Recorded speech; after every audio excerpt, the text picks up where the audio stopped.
Hello दोस्तों, कैसे हो आप सब। आशा करता हूँ आप स्वस्थ होंगे सभी। पिछली वीडियो में हमने जो है रेस्पिरेशन के बारे में बात करी थी और अब तक की जो है 2 वीडियो में बना चुका हूँ रेस्पिरेशन के बारे में। और सेकंड वीडियो में हमने जो है बेसिकली फिक्स लॉ के बारे में पढ़ा था कि फिक्स लॉ जो है किस पर जो है बेसिकली डिपेंड होता है। इसी को आगे कंटिन्यू करते हुए हम रेस्पिरेशन को आगे बढ़ाते हैं और उसको जो है पूरा करने की कोशिश करते हैं। तो शुरुआत करते हैं पार्शियल प्रेशर से कि पार्शियल प्रेशर का कैसे जो है चेंज होता है जब ऑक्सीजन जो है ट्रैवल करती है ब्लड के थ्रू और टिश्यूज़ तक जाती है। तो अगर एल्वुलर लेवल पर बात करें, जो ये एल्वुलाई है जहाँ पर जो है फाइनल गैस एक्सचेंज होता है, यहाँ पर जो ऑक्सीजन का पार्शियल प्रेशर है वो है 104 mmHg। और बाहर का जो एनवायरनमेंट है, हमारी बॉडी के बाहर का जो एनवायरनमेंट है, वहाँ पर जो इसका पार्शियल प्रेशर होगा वो होगा 160 mmHg। जैसे ये ऑक्सीजन यहाँ से यहाँ पर ट्रैवल करती है एल्वुलाई से, जो है जो एल्वुलर कैपिलरी है जहाँ पर ब्लड बह रहा है, उसके अंदर जब वो जाती है तो वहाँ पर जो पार्शियल प्रेशर होता है वो होता है 40 mmHg। तो पार्शियल प्रेशर का डिफरेंस है 104 और 40 का डिफरेंस है यहाँ पर।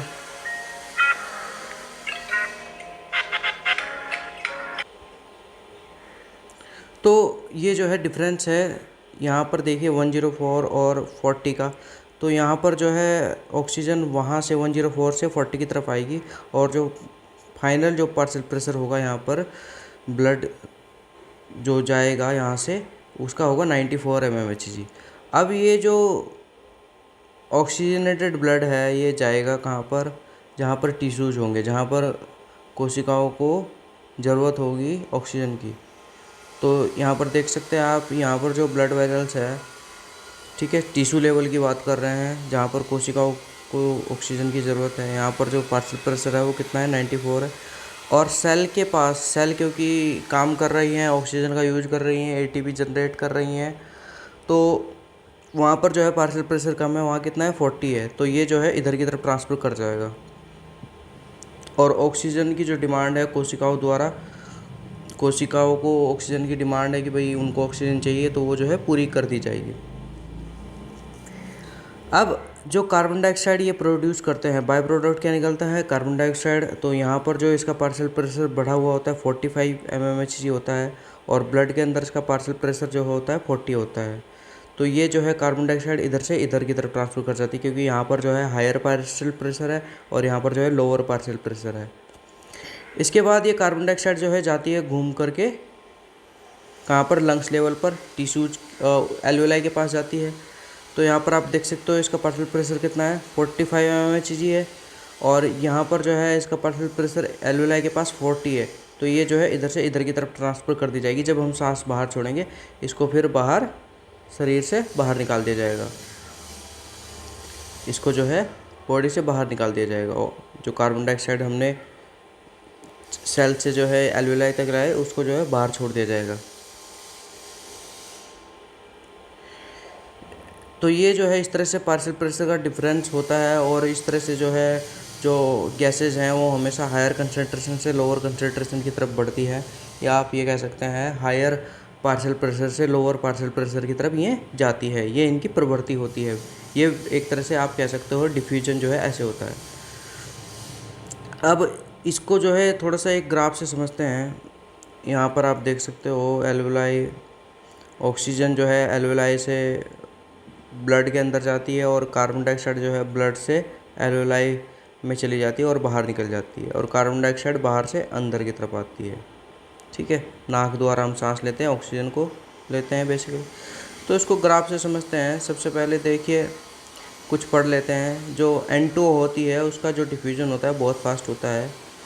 N2O क्योंकि हम मिक्सचर ऑफ गैसेस लेते हैं, ठीक है, हम एयर लेते हैं, हम प्योर ऑक्सीजन नहीं लेते हैं, हम जो है एयर लेते हैं और एयर के अंदर जो है नाइट्रोजन होती है और डिफरेंट टाइप्स की और गैसेज भी होती है, ऑक्सीजन होती है, कार्बन डाइऑक्साइड होती है। ठीक है, ये मैंने जो है जो फर्स्ट वीडियो थी रेस्पिरेशन की उसमें मैंने आप लोगों को बता दिया था। तो जो N2O है वो ब्लड में रिएक्ट नहीं करती, और ये जो है एल्वुलर कैपिलरी को बहुत तेज़ी से, बहुत रैपिडली जो है क्रॉस कर जाती है, बहुत ही तेज़ी से कर जाती है। यहाँ पर आप देख भी सकते हो जो N2O का ग्राफ है वो रैपिडली जो है एकदम से ऊपर गया है, और फिर जो है अपने मैक्सिमाइज लेवल पर जो है ये चला गया है। और ऑक्सीजन का देखिए आप धीरे धीरे धीरे एलिवेट हो रहा है और फिर जो है मैक्सिमम लेवल पर गया है। और आप ये देख सकते हैं N2O का जो लेवल है, मतलब हम ये कह सकते हैं कि ऑक्सीजन की अपेक्षा N2O जो है ज़्यादा रैपिडली जो है ट्रांसफ़र हो जाती है ब्लड में, जो है कहाँ से, एल्वुलाई से। तो इसका जो क्रॉस करने की जो क्षमता है वो तो बहुत ज़्यादा है, बहुत तेज़ी से करती है, लेकिन इसका परफ्यूजन लिमिट है, ट्रैवलिंग जो है लिमिटेड है। परफ्यूजन का मतलब क्या है कि जो ब्लड फ्लो बहता है एल्वुलर कैपिलरी के अंदर, ठीक है, उसकी बात कर रहे हैं। तो यहाँ पर आप देख सकते हैं ये टाइम है, समय बता रहा है, और इधर जो है पार्शियल प्रेशर है एल्वुलर कैपिलरी में, ठीक है। तो N2O जो है काफ़ी तेज़ी से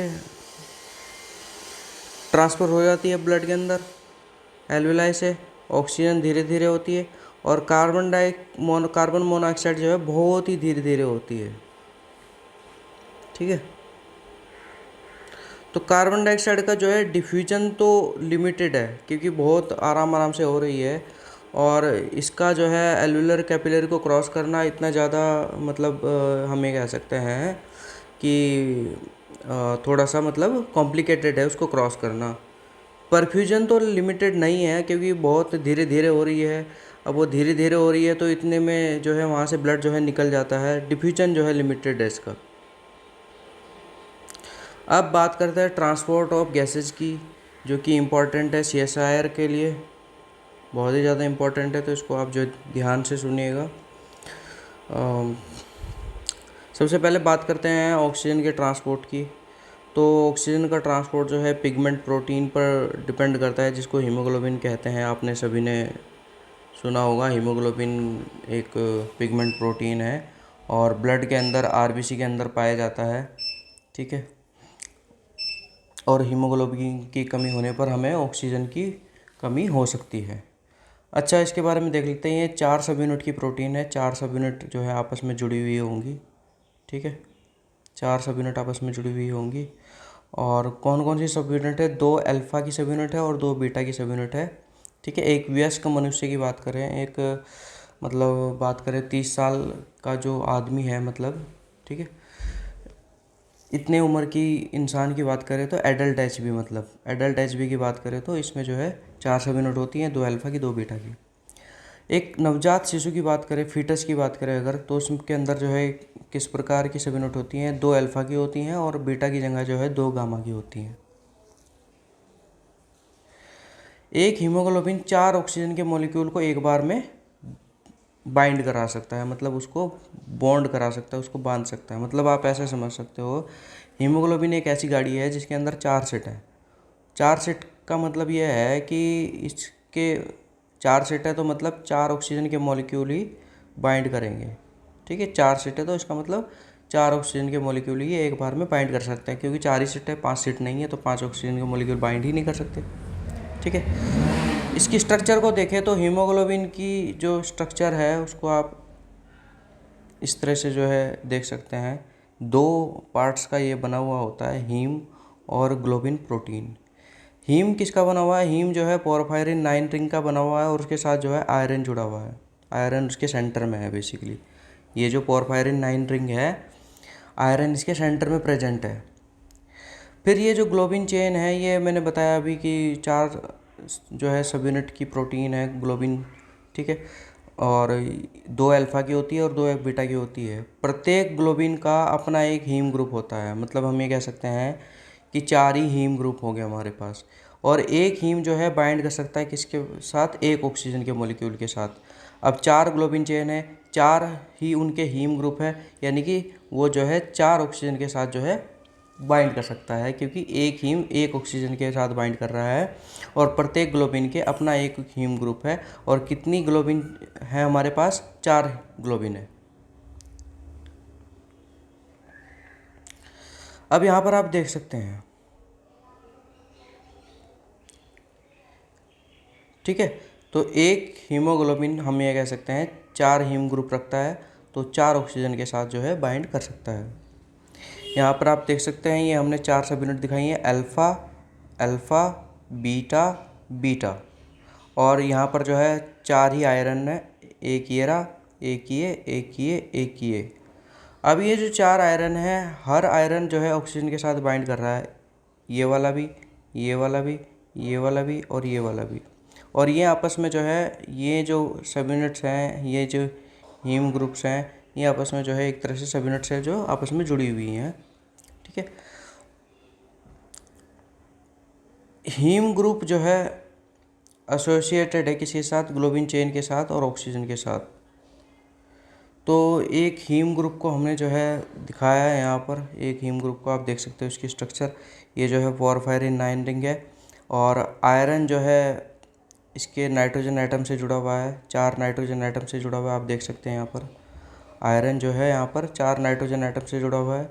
और एक तरफ जो है ये जो ग्लोबिन चेन है इसके हिस्टिडीन अमाइनो एसिड से जुड़ा हुआ है, और एक तरफ जो है ऑक्सीजन से जुड़ा हुआ है, ठीक है। तो इसका मतलब हम ये कह सकते हैं कि आयरन जो है 6 कोऑर्डिनेट बॉन्ड जो है बनाता है, 6 कोऑर्डिनेट बॉन्ड बनाता है। 4 बॉन्ड तो बनाता है ये नाइट्रोजन के साथ जो पोरफायरिन 9 रिंग के होते हैं, पोरफायरिन 9 रिंग के जो नाइट्रोजन होते हैं उनके साथ 4 बॉन्ड बनाता है, आप देख सकते हैं 1 2 3 4, ठीक है।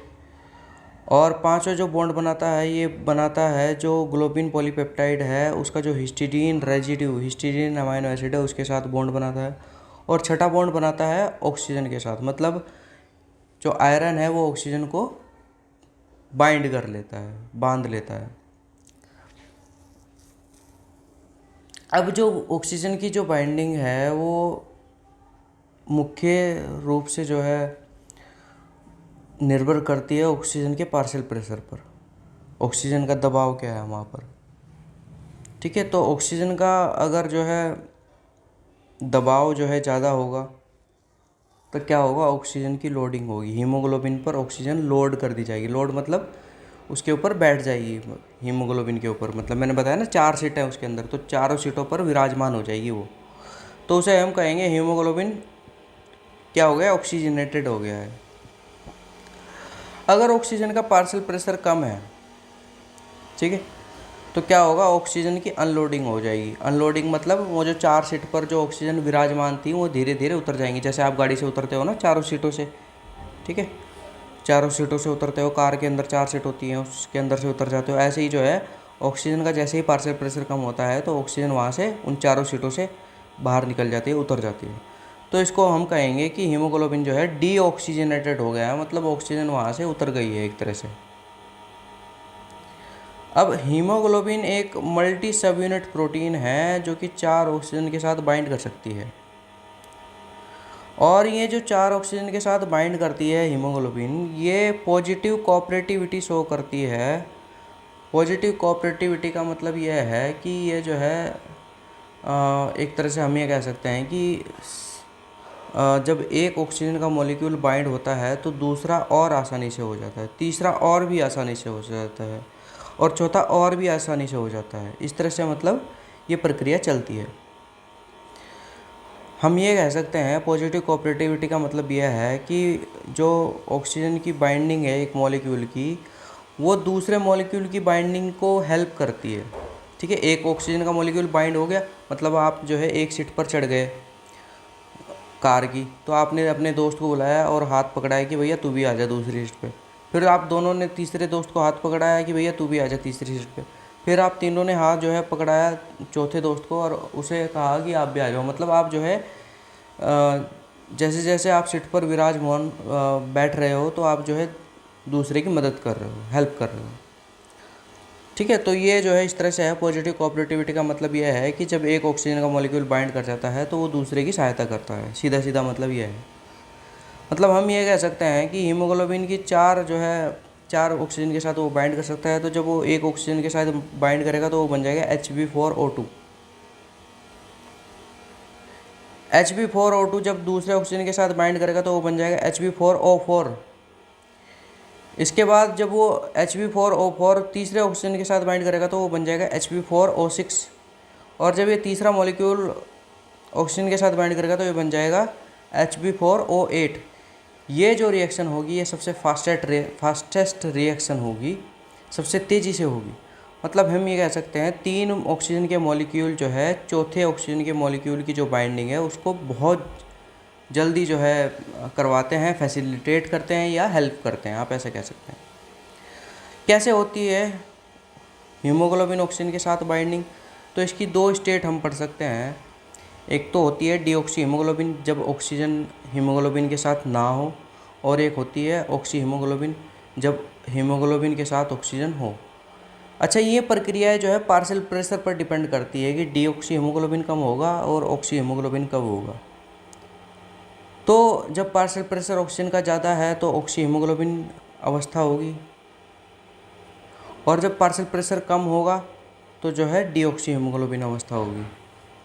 यहाँ पर आप देख सकते हैं कि 100 पार्शियल प्रेशर पर ऑक्सीजन हीमोग्लोबिन के साथ बाइंड है, 4 ऑक्सीजन के मॉलिक्यूल हीमोग्लोबिन के साथ बाइंड है, और इस पार्शियल प्रेशर पर यहाँ पर कोई ऑक्सीजन बाइंड नहीं है। यहाँ पर एक प्रोडक्ट जो है बाइंड है इसके सेंटर में, जिसको बोल रहे हैं 2,3-BPG, 2,3-बिसफॉस्फोग्लिसरेट। ये जो है ग्लाइकोलाइसिस का इंटरमीडिएट होता है, और जब ऑक्सीजन हीमोग्लोबिन के साथ बाइंड नहीं करती तो ये जो है हीमोग्लोबिन के सेंटर में बैठ जाता है, और ये जो है बाइंड कर जाता है वहाँ पर 2,3-BPG जब ऑक्सीजन बाइंड नहीं होती। तो देखिए इन अवस्थाओं में क्या क्या होता है। सबसे पहले इसको पढ़ लेते हैं डीऑक्सी हीमोग्लोबिन को। तो इसको जो है टेंस स्टेट बोलेंगे। टेंस मतलब चिंता में है। हीमोग्लोबिन क्यों है चिंता में भैया? क्योंकि इसके पास ऑक्सीजन नहीं है, तो इसलिए ये चिंता में है, टेंशन में है बेचारा। और इस कन्फर्मेशन को बोलेंगे हम टाउट कन्फर्मेशन। ठीक है, टी स्टेट बोल सकते हैं, टेंस स्टेट। टी स्टेट में जो हीमोग्लोबिन होगा वो बाइंड करेगा या तो 2,3-BPG हो, या और जो है कार्बन डाइऑक्साइड हो बढ़ी हुई और बढ़े हुए H+ आयन हो, इनके साथ बाइंड करेगा। जब ऑक्सीजन नहीं मिलेगी तो बेचारा चिंता में जो है किसे बाइंड कर लेगा? 2,3-BPG वहाँ पर आकर के विराजमान हो जाएगा, कार्बन डाइऑक्साइड विराजमान हो जाएगी और H+ आयन विराजमान हो जाएंगे। ये जो है 8 सॉल्ट ब्रिज जो है बनाता है किसके बीच में? ग्लोबिन सबयूनिट के बीच में। ये जो 2,3-BPG है सेंट्रली लोकेटेड होता है, अभी हमने देखा बीच में बिल्कुल बैठा है गद्दी पे आराम से। ठीक है, तो ये जो 2,3-BPG है ये बाइंड कर जाता है हीमोग्लोबिन के साथ, सेंट्रली लोकेटेड होता है। अब देखिए 2,3-BPG बाइंड कर सकता है, सेंट्रली लोकेटेड होता है, आपने देख लिया अभी।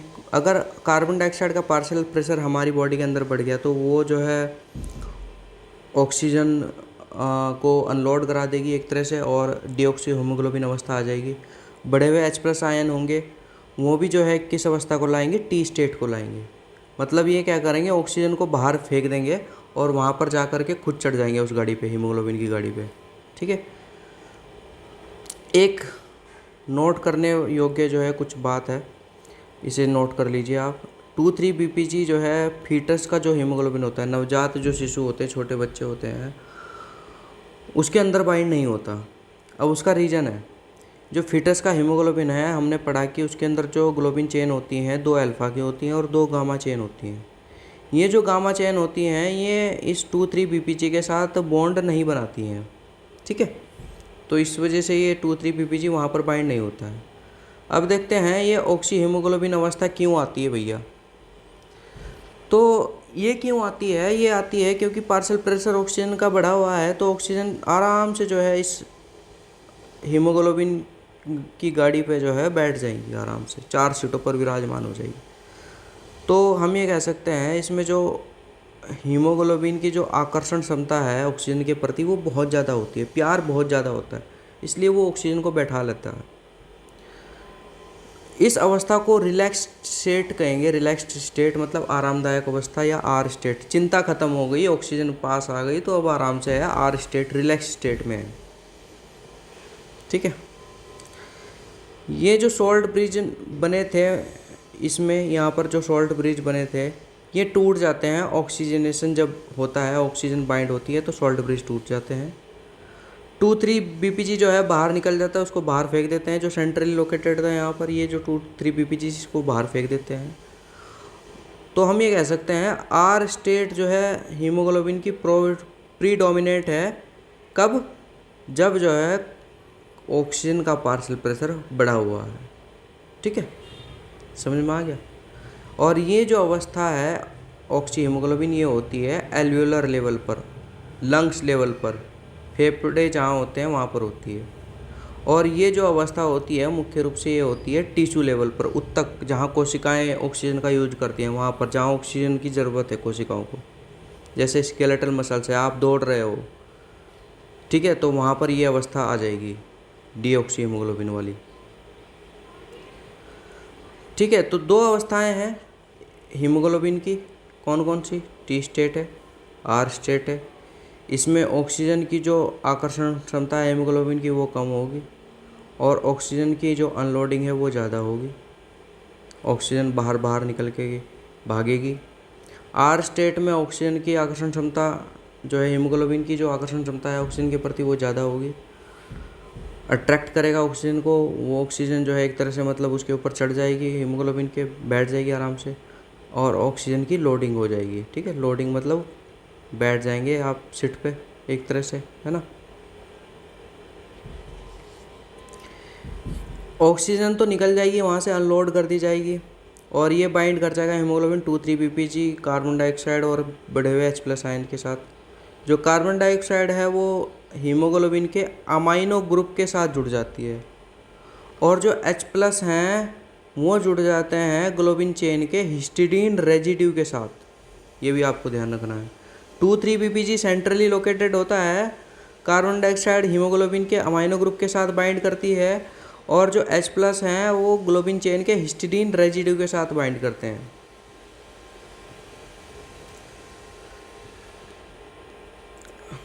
अच्छा, ऑक्सी हीमोग्लोबिन में क्या होता है, कार्बन मोनोऑक्साइड जो होती है वो भी जो है आर स्टेट को स्टेबलाइज करती है हीमोग्लोबिन की, और कार्बन मोनोऑक्साइड की जो एफिनिटी होती है हीमोग्लोबिन के प्रति वो बहुत ज़्यादा होती है, ऑक्सीजन से भी ज़्यादा होती है। मतलब ऑक्सीजन की अपेक्षा कार्बन मोनोऑक्साइड हीमोग्लोबिन से ज़्यादा जल्दी बाइंड कर जाती है। मतलब हम ये कह सकते हैं कार्बन मोनोऑक्साइड और ऑक्सीजन आपस में जो है क्या है, कंपटीशन है उनका आपस में हीमोग्लोबिन के लिए। मतलब कॉम्पिटिटिव सबस्ट्रेट है कौन? Carbon monoxide. कार्बन मोनोऑक्साइड जो है ऑक्सीजन की साइट यानी आयरन के साथ जो है बाइंड कर जाते हैं, जहाँ ऑक्सीजन बाइंड होनी थी अगर कार्बन मोनोऑक्साइड हो तो वो ज़्यादा जल्दी बाइंड कर जाएगा कार्बन मोनोऑक्साइड। ठीक है, अब बात करते हैं हीमोग्लोबिन ऑक्सीजन डिसोसिएशन कर्व की।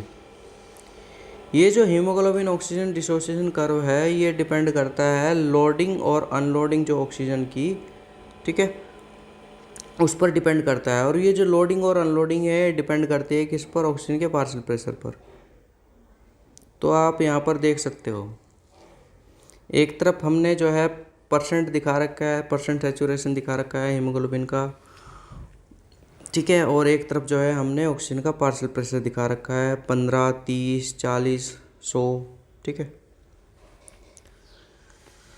जो इसका कर्व आता है हीमोग्लोबिन ऑक्सीजन डिसोसिएशन कर्व वो कैसा आता है? सिग्मोइडल कर्व आता है, यानी एस शेप का आता है, एस आकार का। ठीक है, परसेंट सैचुरेशन का मतलब ये है कि हीमोग्लोबिन के पास 4 ऑक्सीजन बाइंड कर सकती है। सपोज करें 1 ऑक्सीजन बाइंड कर गई तो मतलब 25% सैचुरेशन हो गया। 2 ऑक्सीजन बाइंड करेगी तो 50% सैचुरेशन हो गया। 3 ऑक्सीजन बाइंड करती है तो 75% सैचुरेशन हो गया, और 4 ऑक्सीजन बाइंड करती है तो 100% सैचुरेशन हो गया। तो यहाँ पर आप देख सकते हो कि ये ग्राफ जो है किस तरह से प्रदर्शित शो कर रहा है यहाँ पर कि 100 पार्शियल प्रेशर पर ऑक्सीजन के 4 मॉलिक्यूल जो है बाइंड है। फिर 40 पार्शियल प्रेशर पर ऑक्सीजन के 3 मॉलिक्यूल बाइंड है, और 30 पार्शियल प्रेशर पर ऑक्सीजन के 2 मॉलिक्यूल बाइंड है, और 15 पार्शियल प्रेशर पर ऑक्सीजन के एक मॉलिक्यूल बाइंड है। तो जैसे जैसे पार्शियल घटता चला जाएगा ऑक्सीजन वहाँ से निकलती चली जाएगी। जैसे 100 है, ठीक है, तो 100 पे जो है 100 से कम होगा तो एक ऑक्सीजन का मॉलिक्यूल बाहर निकल जाएगा, ठीक है। फिर जब 40 से नीचे जाएगा तो दूसरा मॉलिक्यूल निकल जाएगा, जब 30 से नीचे जाएगा तो तीसरा मॉलिक्यूल निकल जाएगा, और जब 15 से नीचे जाएगा तो चौथा मॉलिक्यूल निकल जाएगा, बाहर उतर जाएगा गाड़ी से, ठीक है, हीमोग्लोबिन की गाड़ी से उतर जाएगा, ठीक है। और ये कब होता है, जैसे जैसे आप जैसे वर्कआउट करते हो, जिम करते हो, या आपके पीछे जो है कुत्ता पड़ गया और आप दौड़े जा रहे हो दौड़े जा रहे हो दौड़े जा रहे हो, और आपकी जो मांसपेशियां हैं पैरों की, आपको दौड़ने के लिए शक्ति चाहिए, ऑक्सीजन चाहिए, ऑक्सीजन की डिमांड वहाँ बढ़ती है, और तो तब क्या होता है, धीरे धीरे पार्शियल प्रेशर घटता चला जाता है और ऑक्सीजन की अनलोडिंग कर दी जाती है। तो पहले एक मॉलिक्यूल निकलता है, 2 मॉलिक्यूल निकलते हैं, 3 मॉलिक्यूल निकलते हैं, 4 मॉलिक्यूल निकलते हैं, इस तरह से हीमोग्लोबिन की पूरी गाड़ी खाली हो जाती है, ठीक है। P50 क्या है, P50 एक पार्शियल प्रेशर है, वो पार्शियल प्रेशर है जहाँ पर जो है 2 ऑक्सीजन के मॉलिक्यूल बाइंड करते हैं, यानी 50% सेचुरेशन होता है। और यहाँ पर वो पार्शियल प्रेशर कौन सा है, P30 है। ये 30 पार्शियल प्रेशर पर ऑक्सीजन के 2 मॉलिक्यूल जो है हीमोग्लोबिन से अभी भी जुड़े हुए हैं। अगर सारी ऑक्सीजन जो है अनलोड कर दी गई हीमोग्लोबिन के द्वारा टिश्यू लेवल पर, जैसे मतलब आप दौड़ रहे हो, कुत्ता भागे जा रहा है आपके पीछे, तो ऑक्सीजन की और डिमांड बढ़ेगी, और वो जो डिमांड बढ़ेगी उसको पूरा किया जाएगा मायोग्लोबिन के द्वारा। मायोग्लोबिन एक ऑक्सीजन को संरक्षित करने वाला पिगमेंट प्रोटीन होता है, O2 स्टोरेज करने वाला पिगमेंट प्रोटीन होता है, और ये मांसपेशियों के अंदर प्रेजेंट होता है, मसल्स के अंदर प्रेजेंट होता है। सिंगल सब यूनिट का प्रोटीन होता है, इसका जो डिसोसिएशन कर्व आता है वो हाइपरबोलिक आता है, और ये केवल एक ऑक्सीजन को संरक्षित करता है, मतलब एक ऑक्सीजन स्टोर करके रख सकता है, केवल एक ऑक्सीजन के साथ बाइंड करता है ये। इसकी ऑक्सीजन के प्रति जो आकर्षण होती है, आकर्षण क्षमता, एफिनिटी जो होती है वो बहुत ज़्यादा बहुत ज़्यादा होती है, बहुत ज़्यादा होती है। तो यहाँ पर आप देख सकते हैं कि इसका जो कर्व है, इधर परसेंट सेचुरेशन दिखा रखा है, इधर जो है पार्शियल प्रेशर दिखा रखा है, और ये जो है कर्व दिखा रखा है इसका हाइपरबोलिक। इस तरह का कर्व आएगा तो हाइपरबोलिक, और ये जो है सेचुरेशन दिखा रखा है इसका 100% 15 पार्शियल प्रेशर पर। तो मतलब जैसे ही जो पार्शियल प्रेशर है वो 15 से नीचे जाएगा, ये अपनी ऑक्सीजन को छोड़ देगा, सेल को दे देगा, कोशिका को देता है कि ले भैया यूज कर, भाग और तेजी से भाग, क्योंकि कुत्ता पीछे पड़ा है, ठीक है।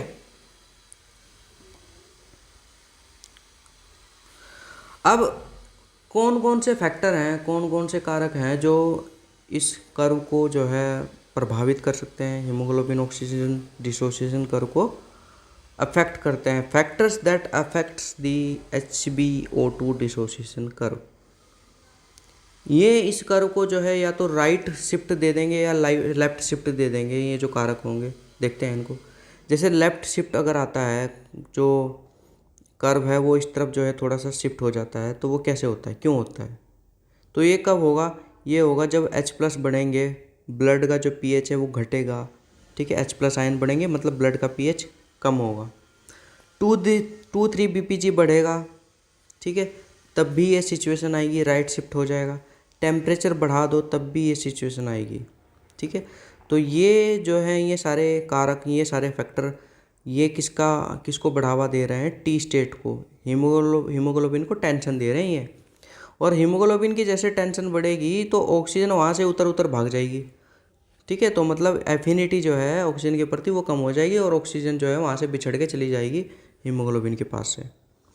अगर लेफ़्ट शिफ्ट होता है तब क्या होगा, लेफ़्ट शिफ्ट मतलब इधर की तरफ खिसक गया कर्व, तो तब क्या होगा, आप देख सकते हैं कि 40 पार्शियल प्रेशर पर यहाँ पर जो है ये जो राइट शिफ्ट ले रहा है, यहाँ पर ऑक्सीजन के 2 मॉलिक्यूल भी बाइंड नहीं है, और ये जो है यहाँ पर 3 ऑक्सीजन के मॉलिक्यूल बाइंड है, और यहाँ पर जो है 4 ऑक्सीजन के मॉलिक्यूल बाइंड है, ठीक है। 40 पार्शियल प्रेशर पर ये जो शिफ्ट लिया, राइट शिफ्ट लिया, यहाँ पर क्या हुआ, और लेफ़्ट शिफ्ट लिया, यहाँ पर क्या हुआ, यहाँ पर जो राइट शिफ्ट है यहाँ पर 2 ऑक्सीजन के मॉलिक्यूल भी बाइंड नहीं है इसके साथ हीमोग्लोबिन के, और यहाँ पर जो है 3 ऑक्सीजन के मॉलिक्यूल बाइंड है और यहाँ पर जो है 4 ऑक्सीजन के मॉलिक्यूल बाइंड है। ठीक है। लेफ्ट शिफ्ट में क्या होता है, लेफ्ट शिफ्ट जो है किसको फेवर करता है, आर स्टेट को फेवर करता है। मतलब वो हीमोग्लोबिन को चिंता में नहीं डालता, वो कहता है कि भैया आरामदायक अवस्था में रहो, आप रिलैक्स करो। ठीक है। मतलब हम ये कह सकते हैं ऑक्सीजन के प्रति जो आकर्षण क्षमता है वो हीमोग्लोबिन की बड़ी रहती है। हीमोग्लोबिन को ऑक्सीजन से प्यार रहता है, वो उसको अपनी गाड़ी से उतारता नहीं है, सीधा सीधा मतलब ये है। और ये किस में होता है, जो नवजात शिशु होते हैं ना, छोटे बच्चे होते हैं, अभी जन्मे हैं, उनके अंदर होता है। क्यों होता है, क्योंकि कैसी कंडीशन हो सकती है, या तो कंडीशन H+ कम हो, H+ कम हो, pH जो है अल्कलाइन हो, ब्लड का pH अल्कलाइन हो, टेम्परेचर कम हो। ठीक है। और किसी आप ऊंची जगह पर चले जाए, ऊंची जगह पर मतलब का मतलब यह है कि आप पहाड़ पर चले गए, किसी ऊंचे पहाड़ पर चले गए, पहाड़ की चोटी पर, तो वहाँ पर क्या होगा, जो कार्बन डाइऑक्साइड का पार्शियल प्रेशर है वो घटेगा। जब वो घटेगा तो H+ आयन वो भी घटेंगे और pH जो है बढ़ेगा, अल्कलाइन pH हो जाएगा। ठीक है। तो वहाँ पर भी जो है लेफ्ट शिफ्ट ले लेगा।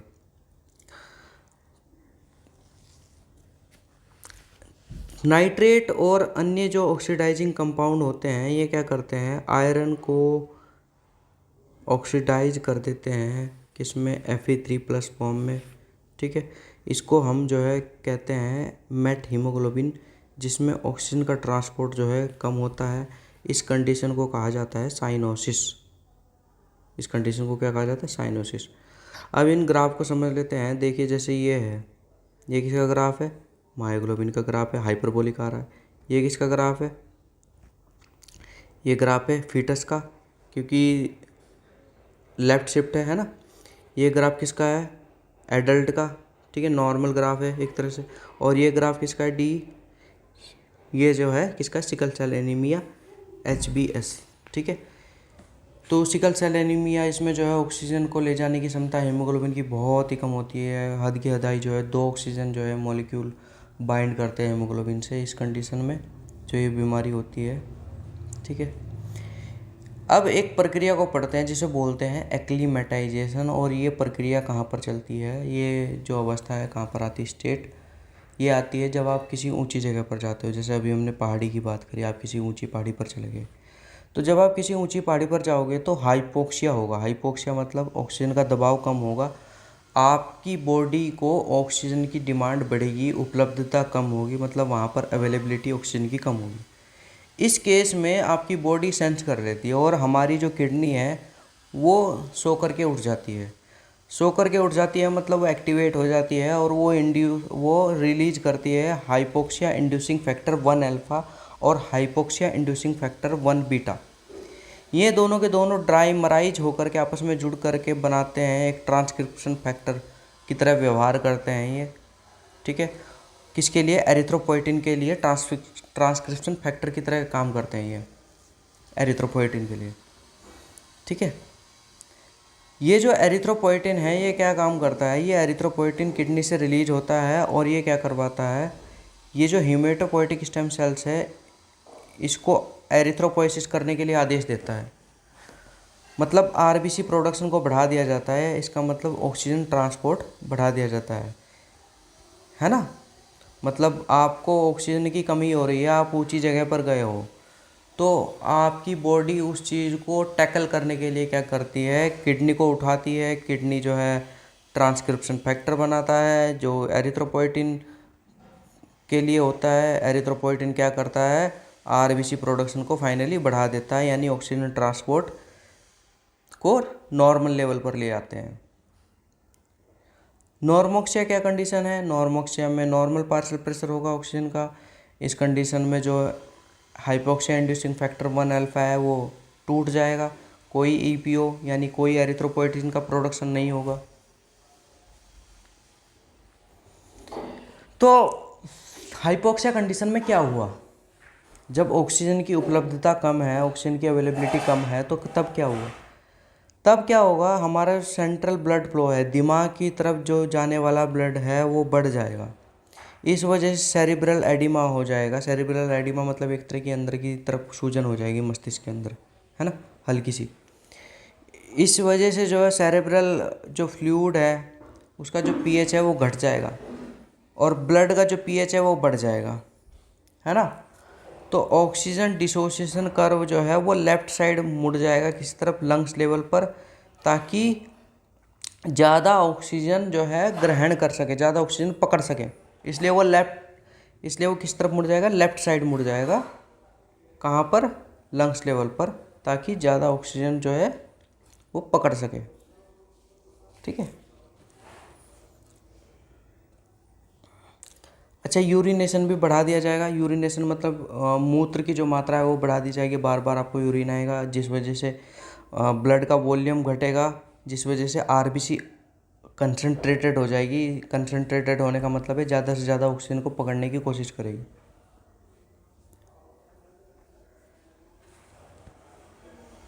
ठीक है। तो ये जो है लेफ़्ट साइड मुड़ जाता है। लेफ़्ट साइड मुड़ने का मतलब है किस तरफ मुड़ जाता है, इस तरफ मुड़ जाता है, लेफ्ट साइड। तो यहाँ पर आप देखिए ऑक्सीजन के प्रति जो आकर्षण क्षमता है हीमोग्लोबिन की वो बढ़ जाती है। कहाँ पर, लंग्स लेवल पर होता है ये प्रक्रिया। ये जो क्रिया है, ये जो रिएक्शन है कहाँ पर होते हैं, लंग्स लेवल पर। अब बात करते हैं कार्बन डाइऑक्साइड के ट्रांसपोर्ट की। कार्बन डाइऑक्साइड कैसे ट्रांसपोर्ट होती है। तो कार्बन डाइऑक्साइड के ट्रांसपोर्ट की अगर आप बात करें तो कार्बन डाइऑक्साइड का जो ट्रांसपोर्ट है वो किस रूप में होता है, बाइकार्बोनेट के रूप में होता है। ठीक है। बाइकार्बोनेट एक मेजर ट्रांसपोर्ट फॉर्म है किसकी, कार्बन डाइऑक्साइड की। कार्बन डाइऑक्साइड के भविष्य की बात करें तो प्लाज्मा के अंदर ये डिजॉल्व्ड कार्बन डाइऑक्साइड के रूप में जाती है और ये जो है प्लाज्मा प्रोटीन के साथ बाइंड कर लेती है, जिसे कार्बामाइनो कंपाउंड कहते हैं। जिसे क्या कहते हैं, कार्बामाइनो कंपाउंड। या ये प्लाज्मा के अंदर जो है H2CO3 के साथ बाइंड करेगी, H2CO3 बनाएंगी, SCO3, और ये H2CO3 जो है टूट जाएगा SCO3 minus plus H plus में, जो कि मेजर बफरिंग सिस्टम है। मेजर बफरिंग का सिस्टम का मतलब ये है कि ये पीएच को बैलेंस करेगा। आरबीसी के अंदर बात करें तो कार्बन डाइऑक्साइड का क्या होगा, आरबीसी के अंदर भी ये जो है डिजॉल्व्ड CO2 के रूप में जाएगी। साथ ही साथ ये जो है हीमोग्लोबिन के साथ भी जुड़ जाती है, जिसको बोलते हैं कार्ब अमाइनो हीमोग्लोबिन। ठीक है, अमाइनो ग्रुप के साथ जुड़ जाती है, हमने पढ़ा था पीछे। और ये H2CO3 बनाएगी, H2CO3 टूट जाएगा SCO3 में प्लस H प्लस में। ठीक है। तो हम ये कह सकते हैं कि जो कार्बन डाइऑक्साइड का ट्रांसपोर्ट है वो किस में होता है, किस रूप में होता है, बाइकार्बोनेट के रूप में होता है। बाइकार्बोनेट के रूप में होता है। तो यहाँ पर हम पढ़ते हैं इसको कि टिश्यू लेवल पर क्या होता है। टिश्यू लेवल पर सबसे पहली जो प्रक्रिया है वो होती है क्लोराइड शिफ्टिंग, जिसको हैमबर्गर फिनोमेनन कहते हैं। इसमें क्या होता है, यहाँ पर जो है आरबीसी की जो मेम्ब्रेन होती है उसके उसके उस मेम्ब्रेन के अंदर जो है एक एनायनिक एक्सचेंजर होता है, बैंड 3 प्रोटीन होती है। और इसका काम क्या होता है, जो ये बाइकार्बोनेट बना इसको बाहर फेंक देता है और क्लोराइड को अंदर ले आता है। ठीक है। अब ये बाइकार्बोनेट बना कैसे, देखिए हमारी सेल कार्बन डाइऑक्साइड बनाएगी, ये कार्बन डाइऑक्साइड ब्लड के अंदर जाएगी, प्लाज्मा में घुलेगी और कार्बन डाइऑक्साइड किसके अंदर चल जाएगी, आरबीसी के अंदर चल जाएगी। जब ये आरबीसी के अंदर जाएगी तो ये पानी के साथ जुड़ेगी कार्बन डाइऑक्साइड, और इस रिएक्शन को करवाएगा कौन, कार्बनिक एनहाइड्रेस, और ये इसे कर देगा किस में कन्वर्ट, H2CO3 में। फिर ये H2CO3 टूट जाएगा SCO3 plus SCO3 minus H plus में। ठीक है। तो ये बाइकार्बोनेट यहाँ से बना। अब ये बाइकार्बोनेट तो बाहर निकल गया और इसके बदले में क्लोराइड अंदर आ गया। तो ये किसने किया, बैंड 3 ने, एनायनिक एक्सचेंजर ने किया। इस रिएक्शन को कह रहे हैं क्लोराइड शिफ्टिंग, या इस घटना को कह रहे हैं, इस फिनोमिनन को कह रहे हैं हैमबर्गर फिनोमिनन। ठीक है। ये जो H प्लस बने ये हीमोग्लोबिन के साथ बाइंड कर जाते हैं, और ये हीमोग्लोबिन के साथ जब बाइंड करेंगे तो ऑक्सीजन की जो अनलोडिंग है उसको सहायता करेंगे, उसको फैसिलिटेट करेंगे। इस प्रभाव को कहा जाता है बोहर इफेक्ट, कि हीमोग्लोबिन जो है बढ़े हुए H प्लस आयन की कंसंट्रेशन में क्या करता है, जो बढ़े हुए H प्लस आयन है वो हीमोग्लोबिन के साथ बाइंड करते हैं और उस वजह से ऑक्सीजन जो है हीमोग्लोबिन से उतर जाती है। इस प्रभाव को कहते हैं बोहर इफेक्ट। इसके बाद लंग्स लेवल पर अब ये जो है कार्बन डाइऑक्साइड यहाँ पर उतर जाएगी और कार्बन डाइऑक्साइड नहीं, सॉरी, यहाँ पर जो है ऑक्सीजन उतर जाएगी और कार्बन डाइऑक्साइड जो है चढ़ जाएगी, ठीक है, ब्लड के अंदर आ गई। अब ये घूम करके कहाँ पर जाएगी, लंग्स के पास जाएगी। लंग्स के पास जो है रिएक्शन उल्टी हो जाएगी। लंग्स के पास क्या होगा, जो कार्बन ऑक्सीजन का जो पार्शियल प्रेशर है वो बढ़ा हुआ है, H+ जो है वो घटे हुए हैं, घट जाएंगे।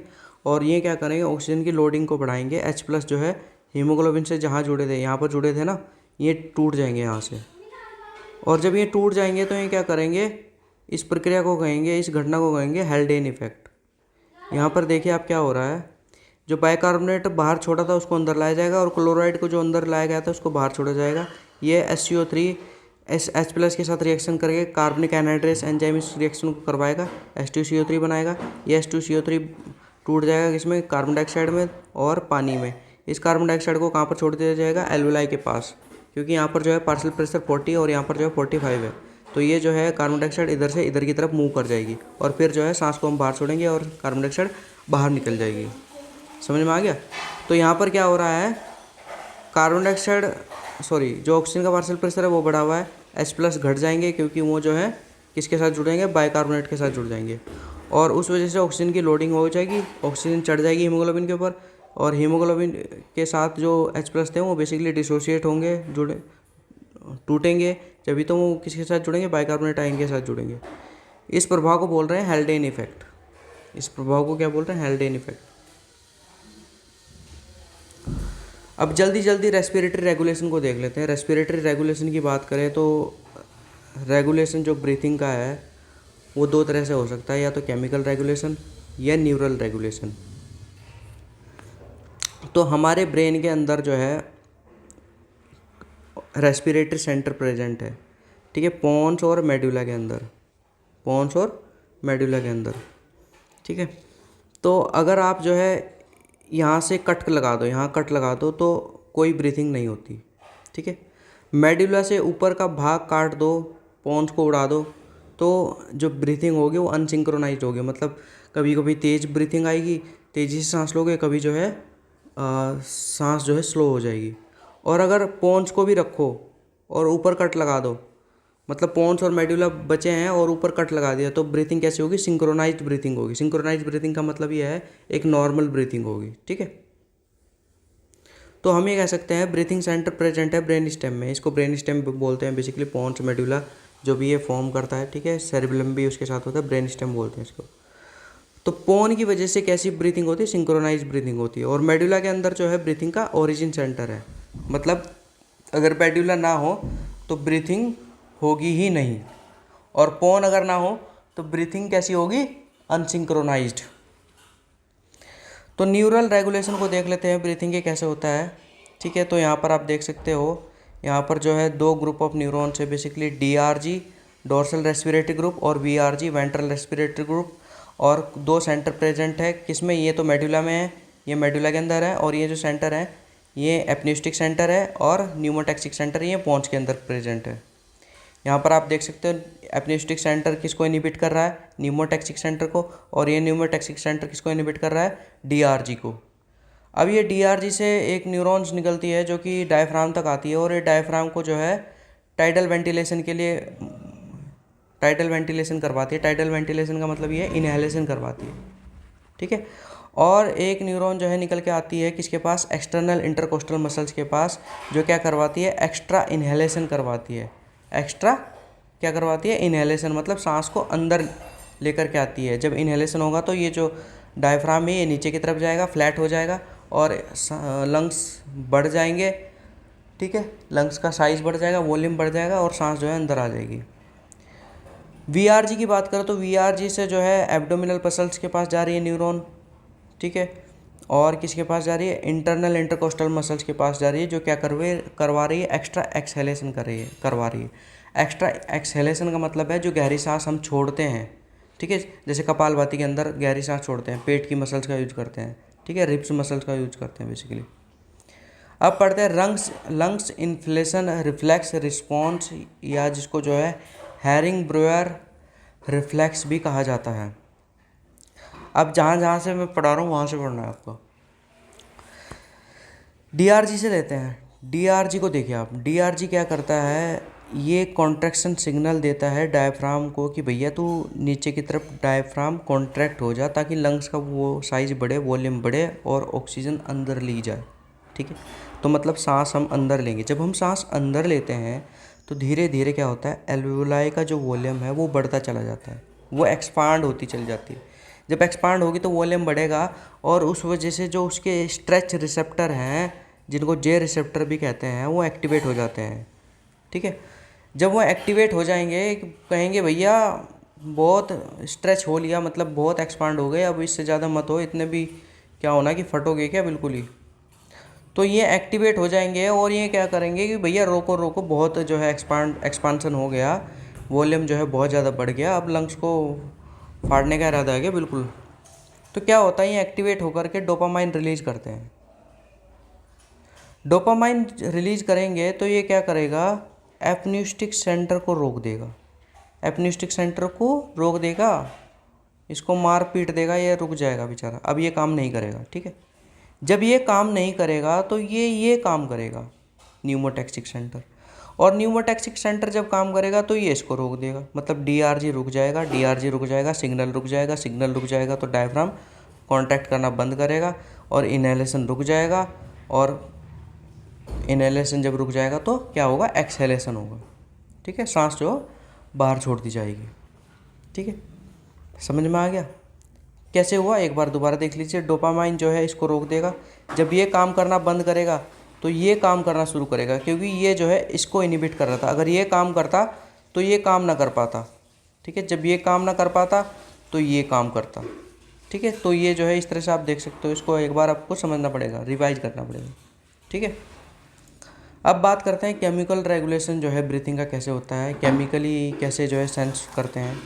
तो कुछ जैसे केमिकल एनालिसिस कैसे होती है, अगर कार्बन डाइऑक्साइड का पार्शियल प्रेशर बढ़ जाए बॉडी के अंदर, या ऑक्सीजन का पार्शियल प्रेशर घट जाए, या H+ जो है बढ़ जाए, H+ बढ़ने का मतलब ये है कि pH कम हो जाए ब्लड का हमारे, तो ब्रीथिंग रेट बढ़ा दी जाती है। तो ब्रीथिंग जो है मोर सेंसिटिव है किसके साथ, किस लिए, जो बढ़ी हुई कार्बन डाइऑक्साइड का पार्शियल प्रेशर अगर वो बढ़ जाता है तो ये ब्रीथिंग जो है एकदम से बढ़ा दी जाती है, rather than the decreasing partial pressure of oxygen. मतलब हमारी बॉडी को ऑक्सीजन का पार्शियल प्रेशर घट रहा है उसकी ज़्यादा चिंता नहीं है, ज़्यादा चिंता किसकी है कि अगर कार्बन डाइऑक्साइड का पार्शियल प्रेशर बढ़ता है तो इसकी ज़्यादा चिंता है। तो ये जो कीमो रिसेप्टर हैं, ये जो इन केमिकल्स को सेंस करते हैं एक तरह से, ठीक है, इन केमिकल्स को रिसीव करते हैं, सेंस करते हैं, ये ज़्यादा सेंसिटिव है increasing partial pressure of carbon dioxide rather than the decreasing partial pressure of carbon oxygen. ठीक है, rather than the decreasing partial pressure of oxygen. ठीक है, तो ज़्यादा सेंसिटिव तो किसके लिए है, इसके लिए है, पर इसके लिए भी है। ठीक है, तो दो तरह के कीमो रिसेप्टर्स हैं, एक सेंट्रल कीमो रिसेप्टर्स और एक है peripheral chemo receptors. Central chemo receptors ज़्यादा सेंसिटिव है किसके प्रति, जो कार्बन डाइऑक्साइड का बढ़ा हुआ पार्शियल प्रेशर है, बढ़ा हुआ पार्शियल प्रेशर है, और जो H+ आयन बढ़े हैं उनके प्रति ज़्यादा सेंसिटिव है। ये कहाँ पर उपस्थित होता है, मेडुला के अंदर प्रेजेंट होता है, ये आप देख सकते हैं यहाँ पर मेडुला के अंदर है। तो मेडुला के अंदर जो है ये रिसेप्टर्स हैं बेसिकली, और ये ब्लड वेजल्स जो दिमाग की तरफ आने वाला ब्लड है। ठीक है, तो यहाँ पर क्या होगा कि H+ बढ़ेंगे तो उसकी ज़्यादा चिंता नहीं है, क्योंकि ये इस तरफ नहीं जा पाएंगे, ब्लड को क्रॉस करके दिमाग के अंदर प्रवेश नहीं कर पाएंगे, क्योंकि ये पॉजिटिव चार्ज आयन है और ये जो है इस दीवार को क्रॉस नहीं कर सकते, ब्लड ब्रेन बैरियर को क्रॉस नहीं कर सकते।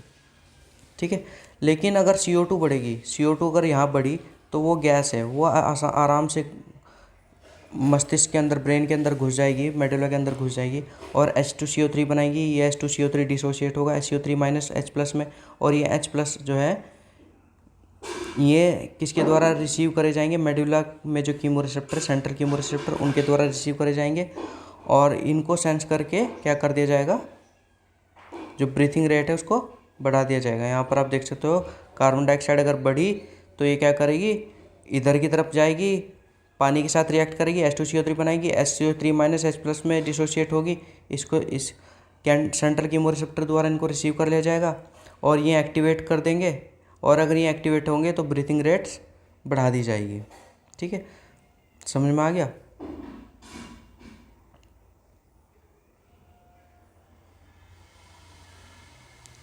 तो यहाँ पर जो है ब्रीथिंग जो है ज़्यादा सेंसिटिव किसके प्रति, increasing partial pressure of carbon dioxide in blood as compare to increasing H plus ion concentration in blood. मतलब H प्लस बढ़ रहा है, उनकी कोई चिंता नहीं, क्योंकि वो तो क्रॉस करके आ ही नहीं सकते ना इधर। H प्लस अगर बढ़ेंगे तो वो तो क्रॉस करके आ ही नहीं सकते, ब्लड ब्रेन बैरियर को क्रॉस करके नहीं आ सकते। लेकिन कार्बन डाइऑक्साइड अगर बढ़ेगी तो कार्बन डाइऑक्साइड क्रॉस करके आ सकती है। ठीक है, तो ये दिक्कत है, ये बढ़ी तो दिक्कत, ये बढ़ी तो इतनी दिक्कत नहीं, क्योंकि ये क्रॉस करके नहीं आ सकते। तो CO2 can not directly stimulate chemo receptor, directly नहीं करती, कैसे करती है, पानी के साथ रिएक्ट करती है, H प्लस बनाती है, ये H प्लस एक्टिवेट करते हैं एक तरह से। ठीक है, अब बात करते हैं किसकी, पेरिफेरल कीमो रिसेप्टर्स की। तो ये प्रेजेंट होते हैं कैरोटिड बॉडी और ऑर्टिक आर्क पर, और ये ज़्यादा सेंसिटिव है जब ऑक्सीजन का पार्शियल प्रेशर घटता है। तो यहाँ पर आप देख सकते हैं ये ऑर्टिक आर्क है। ठीक है, और यहाँ पर कुछ स्पेशल टाइप की सेल्स हैं। ठीक है, यहाँ पर भी जो है कुछ स्पेशल टाइप की सेल्स हैं। ये कैरोटिड बॉडी है, ये ऑर्टिक बॉडी है। यहाँ पर कुछ स्पेशल टाइप की सेल्स है जिनको ग्लोमस सेल्स कहा जा रहा है। ठीक है, ये ग्लोमस सेल्स दो तरह की हो सकती हैं, टाइप फर्स्ट और टाइप सेकेंड। ठीक है, टाइप फर्स्ट और टाइप सेकेंड। तो हम बात करेंगे टाइप फर्स्ट ग्लोमस सेल्स की। ये जो टाइप फर्स्ट ग्लोमस सेल्स हैं, इनके पास ऑक्सीजन को सेंसिटिव करने वाले पोटेशियम चैनल होते हैं। जैसे ही ऑक्सीजन का पार्शियल प्रेशर घटेगा तो ये जो है पोटेशियम चैनल इनएक्टिव हो जाएंगे। जब पोटेशियम चैनल इनएक्टिव हो जाएगा तो पोटेशियम जो है सेल के अंदर जो है एक्यूमुलेट होने लगेगा, जिस वजह से डीपोलराइजेशन होगा, और इस वजह से जो वोल्टेज गेटेड कैल्शियम चैनल है वो एक्टिवेट हो जाएंगे। जब ये एक्टिवेट हो गए तो कैल्शियम जो है सेल के अंदर एंटर करेगा और वेसिकुलर फ्यूजन होगा। वेसिकुलर फ्यूजन में क्या होगा कि न्यूरोट्रांसमीटर रिलीज करा जाएगा, और ये न्यूरोट्रांसमीटर क्या होगा, डोपामाइन होगा। इस डोपामाइन को रिसीव करने के लिए कौन होगी, एक नर्व होगी, ग्लोसोफेरेंजियल नर्व, और वो ब्रेन तक होगी, ब्रेन से आई हुई होगी, मुख्य रूप से मेडुला से। ठीक है, और ये क्या करेगी, ये वहाँ जाके सिग्नल देगी, ब्रीथिंग रेट को बढ़ा देगी। ठीक है, तो ये जो है ग्लोसोफेरेंजियल नर्व है जो आ रही है, ये डोपामाइन रिसीव करेगी और ये जो है सिग्नल दे देगी किसको जाकर के, मेडुला को जाकर के। तो अगर कार्बन डाइऑक्साइड का पार्शियल प्रेशर बढ़ता है ब्लड के अंदर, इस कंडीशन को कहते हैं हाइपरकैप्निया, जिसमें जो है ब्रीथिंग रेट को बढ़ा दिया जाता है। अगर ऑक्सीजन का पार्शियल प्रेशर घटता है तो इसको कहते हैं हाइपोक्सिया। अगर कार्बन डाइऑक्साइड का पार्शियल प्रेशर घटता है तो इसको कहते हैं हाइपोकैप्निया। अब कुछ रेस्पिरेटरी एबनॉर्मलिटीज़ की बात कर लेते हैं। तो जैसे नॉर्मल ब्रीथिंग होती है उसका ग्राफ जो है ऐसे आता है, इस तरह से। हाइपरप्निया की कंडीशन में क्या होगा, जो है एम्पलीट्यूड बढ़ जाएगा एक तरह से, तेज़ी से ब्रीथिंग होगी, फिर जो है ब्रेक होगा थोड़ा सा, फिर जो है ब्रीथिंग होगी।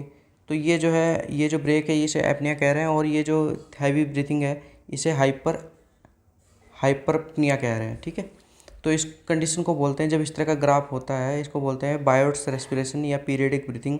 ये तब कब होती है, जो छोटे बच्चे होते हैं, नवजात शिशु होते हैं, उनमें देखने को मिल सकती है। या कोई न्यूरोनल डैमेज हो जाए, दिमाग के अंदर कोई क्षति हो जाए, कोई मतलब कुछ डैमेज हो जाए तो ब्रेन के अंदर, तब भी इस तरह की कंडीशन देखी जा सकती है। ठीक है, हाइपरप्निया भी देख सकते हैं, कंटिन्यू कोई ब्रेक नहीं, लगातार जो है तेज़ी से ब्रीथिंग हो रही है लगातार। इस ब्रीथिंग पैटर्न को बोलते हैं कुस्मल ब्रीथिंग। कुस्मल ब्रीथिंग ये किन कंडीशन में होती है, तो इसके नाम से जो है दिख रहा है, कुस्मल ब्रीथिंग होगी। के फॉर कीटोन बॉडीज अगर बढ़ेगी बॉडी के अंदर, और ये डायबिटीज़ जो पेशेंट होते हैं, डायबिटीज़ वाले, उनके अंदर होता है, कीटोन बॉडी बनती है, कीटोन बॉडी बनेगी तो कुस्मल ब्रीथिंग हो सकती है। यूरिया अगर बढ़ेगा ब्लड के अंदर तो उसमें भी कुस्मल ब्रीथिंग हो सकती है। सेप्सिस वाली कंडीशन होगी, सडन होगी, बॉडी के अंदर इन्फेक्शन होगा किसी तरह का, तब भी जो है कुस्मल ब्रीथिंग हो सकती है। ठीक है, सैलिसाइलेट ड्रग टॉक्सिसिटी होगी, तब भी जो है कुस्मल ब्रीथिंग हो सकती है। मेथनॉल पाइजनिंग हो जाए, मेथनॉल जहरीली कोई शराब पी ले तो तब भी जो है कुस्मल ब्रीथिंग हो सकती है। ठीक है। एल्डिहाइड जो है ड्रग्स टॉक्सिसिटी हो जाए तब भी जो है कुस्मल ब्रीथिंग हो सकती है। लैक्टिक एसिड बढ़ जाए बॉडी के अंदर तब भी जो है कुस्मल ब्रीथिंग हो सकती है। तो ये जो है हमारा रेस्पिरेशन फाइनली कंप्लीट हो गया है। उम्मीद करता हूँ कि आप लोगों को समझ में आया होगा। इसको एक दो बार रिवाइज कीजिएगा तो आपको पूरा जो है समझ में आ जाएगा। मिलते हैं अगली वीडियो में, तब तक के लिए धन्यवाद। स्वस्थ रहें, ठीक है। इसी मंगल कामना के साथ मैं विराम लेता हूँ। जय श्री राम।